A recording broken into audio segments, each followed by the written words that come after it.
The WZ-121 GFT is an incredibly powerful and little Tier 8 Chinese premium cheese wedge. It's all about the angles, and that's all cheese wedges are. It's a flat, angled upper plate with a small, weak lower plate. Now, the upper plate is very, very strong. It's 120 millimeters base, but because it's at such a steep angle, it's actually around 220 millimeters on flat ground, and if you're using it hull down, the upper plate goes upwards to, I don't know, 270, 280 millimeters. So if you're using this vehicle with the 6 degrees of gun depression it has against any Tier 7s and most Tier 8s, you can actually get quite a few bounces. The issue with this vehicle is when Wargaming buffed the heavy tank hit point pools, because this was really good at bullying heavies. You'd bounce one shell from a heavy, and then even if it pens you, bam, bam, you'd shoot 2 back into it.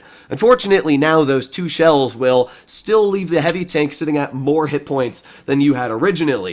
That's a big issue, and that is why the WZ-120 has definitely lost a bit of its spark, is because it can't frontline as well as it used to be able to. However, the WZ is still incredibly strong. You just have to run it a bit further back. In fact, this thing has an amazing camouflage rating, so if you use it like an actual tank destroyer with its 2,700 DPM, you will be more than fine. Now, the reason we're making a video on this tank today is because of how sexy it looks. Wargaming, you outdid yourselves with this camo, and it looks truly amazing. I thought it was animated, but I don't even care. It still looks amazing, even though it's not. I mean, this camo is just fantastic. It should have been called, in my opinion, Jade Warrior, but they named it Dongbi.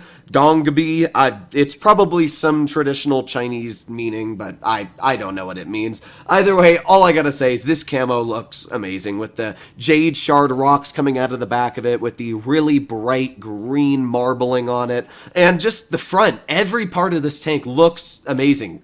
Good job, Wargaming. You did a fantastic job on this tank. Unfortunately, getting your hands on this vehicle is nearly impossible because of how expensive it usually is. While we're waiting to load into today's battle, I would highly suggest you check out our sponsorship, Fax Merch. Now, they got some really good shirts, some pants, shoes. I mean, I was looking at their website and I was just expecting this to have shirts and stuff, but there's actually bags. You can get a duffel bag, a backpack, and I actually really like the octopus design. That looks really clean, really nice. They've also got cotton hoodies and everything. The designs are all very sleek. You can see they've got the logo on it, but specifically for Blitz players, you can also get an 07 limited edition vacuum cup, and as well cotton hoodie which says 07 on the back, and it's got the little logo on the front. It looks really clean, really nice, and honestly I might pick myself one up of them so that when I do live streams it'll actually look pretty clean. So if you guys want to get some really good high quality clothing, I would suggest to check out Fax Merch.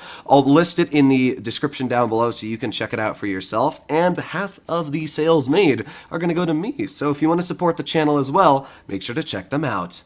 This was a $50 tank when it was first released into the game, and then it was sold in crates ever since, even today. I don't know why. This tank is just like the Scorpion G video I made the other day, where it's strong. You know, don't get me wrong, it's a very strong and powerful vehicle, but it's not the strongest of Tier 8s anymore. You could do better in an Action 10, a Progetto 46, or other Tier 8s. So the reason why Wargaming keeps selling this tank for such a ridiculous price tag, I don't know. But what I will say is if you want to get your hands on a vehicle like this, just wait until the Blitz fair. That is what I always say for expensive vehicles. Why risk now spending a lot of money on a tank when, well, not now, but when it does come into the stores, when you might be able to get it in, let's say, a free snow globe drop on the Blitz fair or in the auctions. That's what I always say for expensive vehicles, because you'll be like, darn, I spent $100 on this tank when I could have gotten it for 20 in the Christmas event.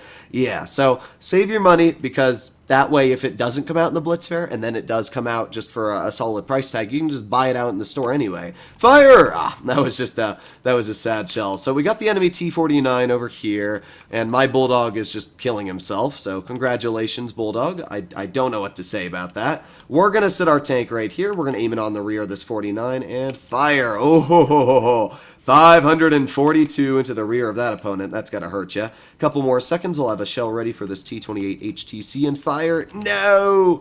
I was really hoping we could get that one out. Now, when it comes to this tank's gun, it is amazing. It's .326 dispersion, a 3-second aiming time, and it's got really, really good pen. 260 on the standard, and upwards of like 340 on the premium. It's enough to butter through anything, which is great. There's an easy HE into the rear of that 49. We got kind of robbed, though, because it didn't really roll anything, but oh well, it's fine. Let's get a shell into the HTC. There you go. Nice tap for 413. And now we're going to back up. Now, the fun thing about that HTC is I don't think it actually has enough gun depression to shoot me from this angle, so, ooh, wow, I got robbed there, didn't I? That shell just did not want to hit the actual weak spot on that HTC, but let's try it again. We got his lower plate over here, and there you go. That was a much easier tap into his vehicle, and now we back up again. Now you can see the ridiculous reverse speed this tank does carry. Let's just, ooh, yes! I was like, let's swing that tank around and finish off that 49, which we were able to do. Again, this tank just being truly amazing. Let's aim in a heat shell onto the HTC, and with that, we have brought basically a full health tank down to a one-shot, which is great, great news. Now we've got the Tiger over here. There is a one shell into the Tiger. The HTC looks like he's going to push on me, which is, it's not really the biggest of worries because we can just finish him off if he pulls around the corner. So there's 2 shells in, and now I'm going to look at the HTC. I'm gonna angle my tank away like this, and here we go. All right, let's finish off the HTC because that player's got a bit more alpha than the Tiger. We get a nice bounce as well. Let's angle towards the Challenger. There you go. There's another nice bounce, and with that, we're just going to finish off the Challenger. Look at this tank go. I mean, it truly is an amazing vehicle. The capabilities the gun has with the DPM, the alpha, everything. It is just such an amazing tank. So here we go. We got the IS, easy penetration for 500 into his vehicle. By the way, did you realize we're at 4,000 damage already? Yeah, that is how quickly this tank racks up damage. It is insane how quickly it does do that, but it really does it. All right, there we go. Finish off the IS, and all the enemy team has left is a 53 TP off to the other side of the map, who I'm definitely going to be pushing on, so let me make my way over there. Speed, speed, speed, speed. Maybe we can even break 5,000 damage in this game. That would be a pretty hefty chunk, wouldn't it? Here we go. Now you can see this tank's fast. We're going 50. I mean, it's based off of a medium tank hull, which means you've got fantastic power to weight and acceleration, and we've also got really nice HE, which I just shoved right into the rear of that 53 TP. So here's the 53. Maybe we'll get a bounce, maybe not, but I'm not too worried about it. We're just going to pen a shell into the side of his tank one more time. And there you go, ladies and gentlemen. This was a 5,500 damage battle.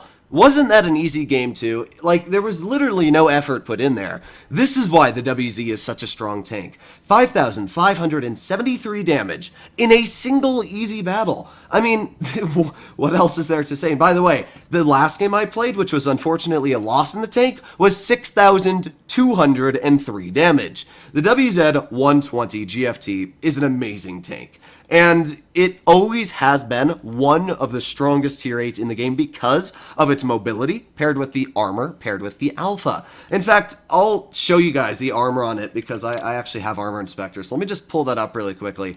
But yeah, you wouldn't think that a tier 8 tank destroyer is so well armored until you actually look at it. And the thing is that there's really not any other tier 8 tank destroyers that are this well armored. So let me pull up Armor Inspector. Here we go. Let's go pull out a tier 8 like the Emil 1. It's got decent pen. So on flag run, the upper plate's about 206. And as I said, it's about 220 effective because AP does have shell normalization. So if you get a vehicle that shoots heat, it's a bit easier to tell. But you'll see, yeah, it's about 230 on the upper plate. And I'm running enhanced armor. So this is a really troll spot, by the way. Please do not shoot that and you will bounce it. But if you're using AP on this tank, that upper plate is already quite troll. Just using 2 degrees of gun depression, a Skoda T56 can't pen you. So if you're using these 6 degrees, yeah, even with heat, look at this thing. It's 289, even with Cali. Using heat, you can't pen the upper plate. So if you're angling it and using the upper plate, yeah, it is a ridiculously thick tier 8 tank destroyer that is way stronger than it has any right to be. The side armor has really, really thick space that you can see here. This spaced armor is upwards of 290 millimeters thick. Why it's so strong? I have no clue. But because of that, it gets really good bounces on the side. It's just a great tank. If you can get your hands on this vehicle for a cheap price tag, and I'll let you guys know on my community tab if it is cheap, so make sure to click that bell notification. But other than that, this is just a ridiculous tank. Hopefully you enjoyed today's video, and I'll be seeing you in the next one. Bye-bye!